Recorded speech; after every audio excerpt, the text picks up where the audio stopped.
This past Sunday morning, we looked at the psalm where it says that God restores us.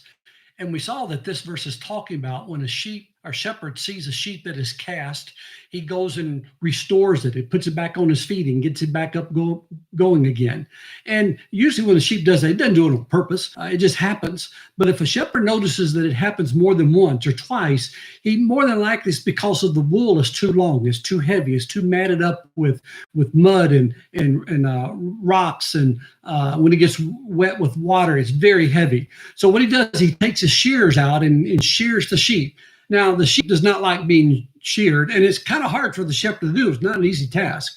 But the shepherd is doing it not to hurt the sheep, but to help the sheep. He's wanting to free the sheep. He's not wanting the sheep to be in bondage. He wants the sheep to experience freedom. And when he does, then the sheep is all the wool is taken off, all that has weighed him down is now over, and he's now free. He can kick and run and do what he really likes to do and become a healthy sheep. In the same way, that's what Jesus does to us. That's why we shouldn't run from him. We should run to him when we find our lives being weighed down by sin.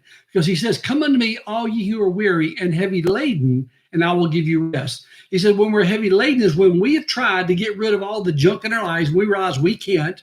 Then we have to cry out to him. And he says, "I will give you rest." So he does the action, not us. So our part is to cry out to the shepherd, say, "God, I've tried.